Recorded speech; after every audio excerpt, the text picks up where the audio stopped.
कुमार सादुलपुर, मनोज कुमार सादुलपुर, श्री रविंद्र सिंह भाटी।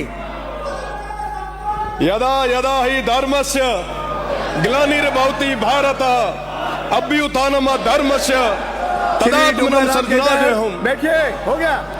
गीता में लिखा है कि अपनी सीटों पे जाइए। जब जब सदन में धर्म को मिटाने की बात होगी, अपनी सीटों पे जाइए। जब जब अधर्म अपने पांव पसारेगा, तो श्री कृष्ण ने कहा है मैं अवतार लूंगा और उस अधर्म के नाश के लिए आगे आऊंगा।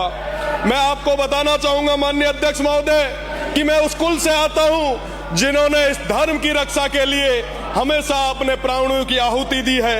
हमारा देश जो एक मजबूत देश है, पर कई पॉलिटिकल स्वार्थी पार्टियां, कई विदेशी ताकतें जो इस देश को तोड़ना चाहती है, धर्म के माध्यम से, पैसों के माध्यम से भोली भाली जनता को गुमराह करके सामूहिक धर्म परिवर्तन जैसी घटनाओं को कारित कर रही है।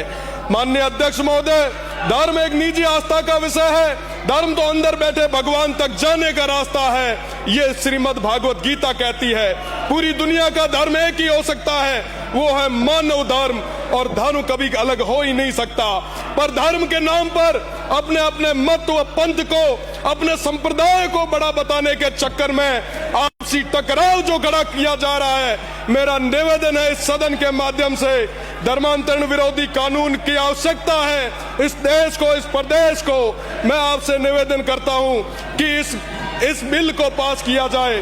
साथ ही साथ इस बिल के माध्यम से तमाम जो बेकसूर लोग हैं उनका राजनीतिक कारणों से प्रताड़ना नहीं होनी चाहिए, ये भी हमारी जिम्मेदारी है। मेरा निवेदन है कि इस तरीके के जो धर्मांतरण करने वाले जो लोग हैं, जो दूषित मानसिकता जो रखने वाले लोग हैं, संस्थागत रूप से जो ये कार्य कर रहे हैं, उनको किसी भी सूरत में बख्शने की जरूरत नहीं है। अभी थोड़ी देर पहले आदिवासी समाज की बात चल रही थी।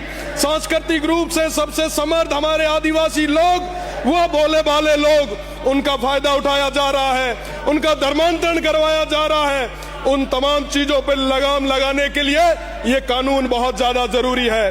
मैं आपसे निवेदन करना चाहूंगा, सीमांत क्षेत्र में हमेशा सौहार्द रहा है, भाईचारा रहा है, परंतु कुछ लोग जो नाम पर तो गांधी और नेहरू का नाम लेते हैं, पर साथ ही साथ सब में समाजों के और धर्मों के बीच में आग लगाने का काम भी करते हैं। मैं इंटरनेशनल बॉर्डर से आता हूं माननीय, वहां आज पूरे गर्व के साथ कह सकता हूं कि उस क्षेत्र में चाहे विभाजन का समय रहा, कभी उस क्षेत्र में दंगे नहीं हुए।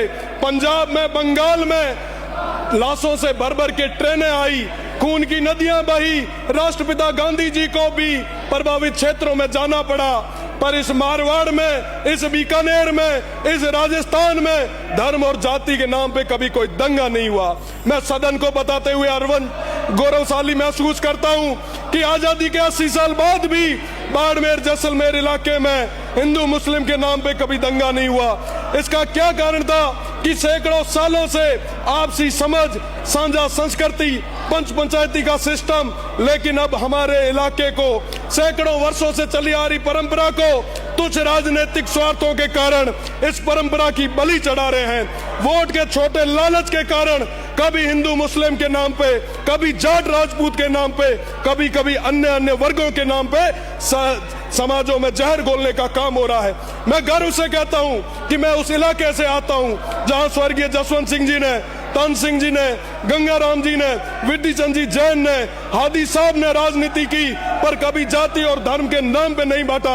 आज मुझे अटल जी की वो लाइनें याद आती है, उन्होंने कहा था सरकारें आएगी, सरकारें जाएगी, पर ये देश रहना चाहिए। मैं माननीय अध्यक्ष महोदय, आज इस मौके पे मेरी बस में बात खत्म कर रहा हूँ। इस मौके पे रामदेव जी को याद करूंगा जिन्होंने सबको साथ में लिया, गारू मेघ जी को याद करूंगा, उन तमाम पीर फकीरों को याद करूंगा जिनके नाम के आगे जनमानस